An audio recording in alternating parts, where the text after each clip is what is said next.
السلام علیکم۔ آج ہم 4 کلاس کی اردو کی کتاب نرگس کا سبق نمبر 10 ہے جوتے میں کیل، اس کی مشق حل کریں گے۔ درست جواب کے دائرے کو پینسل سے بھریے اور خالی جگہ میں لکھیے۔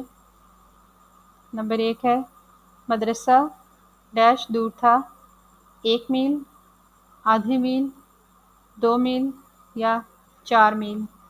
اس کا درست جواب تھا آدھے میل۔ نمبر 2 مدرسے ڈیش بجے پہنچنا تھا، 2، 3، 8 یا 9، تو 8 بجے پہنچنا تھا۔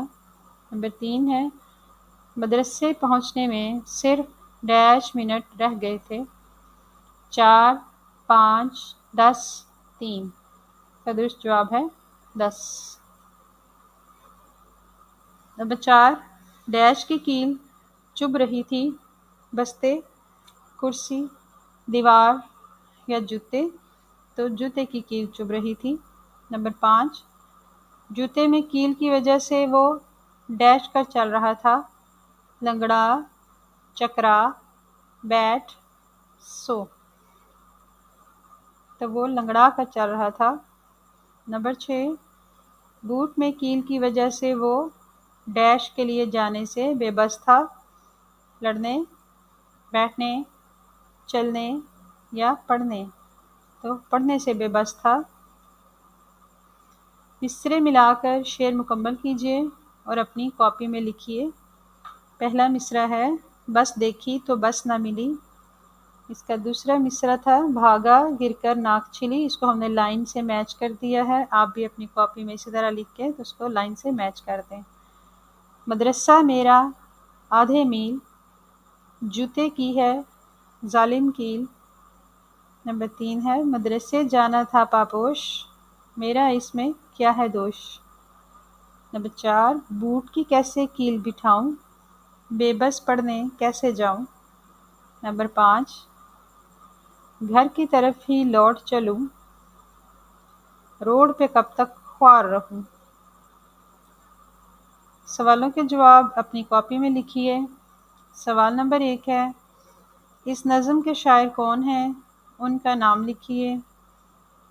تو نظم کے شاعر ہیں شان الحق حقی۔ سوال نمبر 2 ہے شاعر نے یہ نظم کس کی زبانی لکھی ہے۔ جواب ایک بچے کی زبانی۔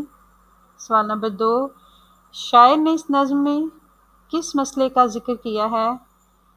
جواب ہے جوتے میں کیل چبھنے کا۔ سوال نمبر 4 آپ کو یہ نظم کیسی لگی، اپنے جواب کی وجہ بھی لکھیے۔ نظم اچھی ہے، اس میں ایک اہم مسئلہ ہلکے پھلکے انداز میں بیان کیا گیا ہے۔ دیے گئے الفاظ کو اپنے جملوں میں استعمال کیجیے۔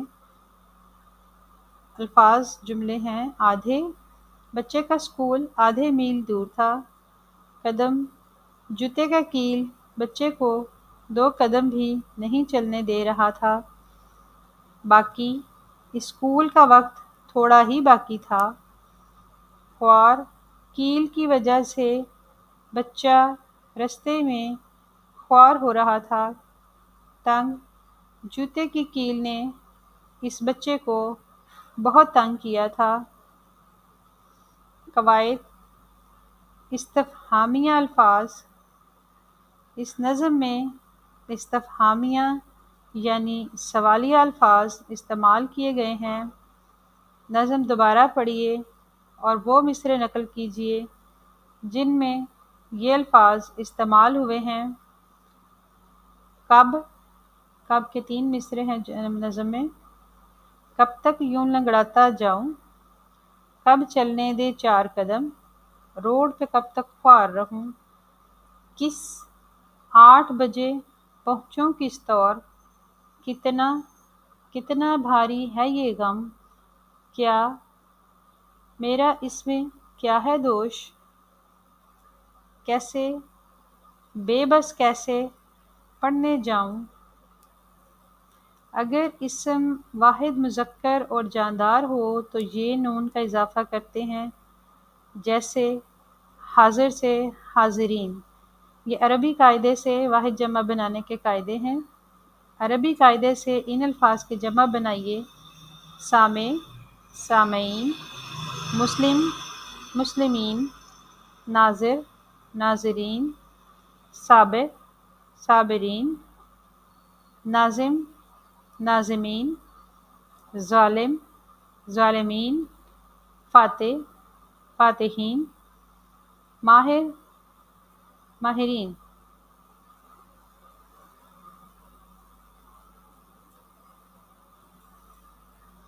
خالی جگہ میں درست واحد اور جمع لکھیے۔ قوم، اقوام، وقت، اوقات، حالت، حالات، رکن، ارکان، قسم، اقسام، قول، اقوال۔ اللہ حافظ۔